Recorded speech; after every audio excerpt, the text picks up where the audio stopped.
அரசியல்வாதிகள் ஓட்டுக்கு தருகிற பணம்.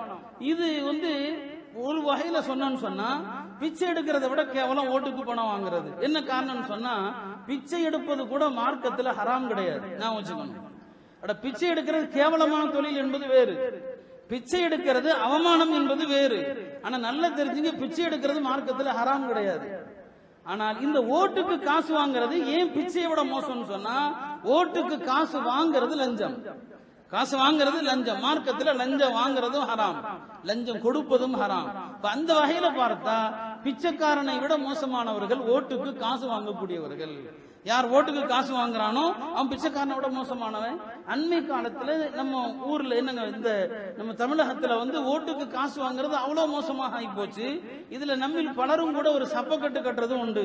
நம்ம காசு தானே அரசியல்வாதிகள் அடிச்சிருக்கிறாங்க, அதைத்தானே கொள்ளையடிச்சிருக்கிறாங்க, அதனால அந்த காசை தந்தா நம்ம ஏன் வாங்க கூடாதுன்னு சொல்லி, இது முதல்ல ஒரு தவறான ஒரு கருத்து. முன்பே ஒரு சட்டத்தை வச்சு நான் இந்த கருத்தை உங்களுக்கு விளக்கியும் இருக்கிறேன். பாருங்க, நம்ம காசு தானே அப்படிங்கிறது இருக்குது, இது முதல்ல அடிப்படையில தவறானது. ஒரு பெரிய இமாம் அவர்கள் வழியில போகும்போது அவங்களுடைய ஒரு தீனார் கீழே விழுந்துருச்சு, ஒரு பொற்காசு கீழே விழுந்துருச்சு. தேடி பார்த்தாங்க, கிடைக்கல. ஒரு தீனார் கீழே விழுந்து தேடி பார்த்தாங்க, கிடைக்கல, போயிட்டாங்க. கொஞ்ச நேரம் கழிச்சு வந்தாங்க, அதே இடத்துல அந்த ஒரு தீனார் கிடக்குது, அந்த இடத்துல அந்த ஒரு தீனார் கிடக்குது. எடுக்க போயிட்டாங்க. போன பிறகு யோசிக்கிறாங்க, உலகத்துல என்கிட்ட மட்டும் தீனார் கிடையாது, வேற யாராவது கூட இந்த தீனாரை போட்டிருக்கலாமே, வேண்டாம், சந்தேகம் வந்துருச்சு, எனக்கு வேண்டாம். அவர் எந்த இடத்துல தொலைச்சாரோ அங்கதான் அந்த ஒரு தீனார் இருக்குது. அவர் நினைச்சிருந்தா அதை எடுக்கலாம், என்னுடைய தீனார் தான் இதுன்னு சொல்லி. ஆனா அவர் மனசுல என்ன வருதுன்னு சொன்னா, உலகத்துல தீனார் பல பேர்கிட்ட இருக்கலாம், நான் விட்ட மாதிரி வேற யாரோ தொலைச்சிருக்கலாம், அப்ப என்னுடைய காசு அப்படிங்கிறதுக்காக அவர் அதை கூட ஹலாலாக்க முயற்சிக்கல. ஆனா இன்னைக்கு நாம சப்பக்கட்டு கட்டுறோம், அரசியல்வாதிகள் நம்மள்ட்ட அடிச்சதானு சொல்லி.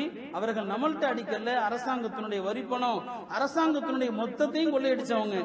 இந்த வேட்பாளர்கள்ட்ட காசு வாங்கினீங்கன்னு சொன்னா அவங்க அடிச்ச அத்தனை கொள்ளையிலையும் உங்களுக்கும் பங்கு உண்டு. அவன் என்னென்ன பாவம் செஞ்சானோ அந்த பாவம் அத்தனையிலையும் உங்களுக்கு பங்கு உண்டு. ஏற்கனவே பாவ சுமைகள் நம்மகிட்ட கொஞ்சம் இல்லை, ஏராளமான பாவ சுமைகளோடு தான் வாழ்ந்துட்டு இருக்கிறோம். இந்த அரசியல்வாதி இடத்துல நீங்க வாங்கக்கூடிய ஒவ்வொரு காசுலையும் அவன் இந்த பணத்தை வச்சு எத்தனை தப்பு செஞ்சானோ, என்னென்ன ஹராம் செஞ்சானோ, எத்தனை சினிமா தியேட்டர் கட்டினானோ, அது அத்தனையிலும் உங்களுக்கும் பாவத்துல பங்கு உண்டு. ஏன்னா அவன் செய்யக்கூடிய அத்தனை நடவடிக்கைக்கும் நீங்க ஒரு காரணியாக இருக்கிறீங்க. நல்ல ஞாபகம் வச்சுக்கணும், இந்த ஓட்டு போடுறது அப்படிங்கிறது இருக்குது, அது மார்க்கத்தினுடைய பார்வையில பரிந்துரை செய்யறது.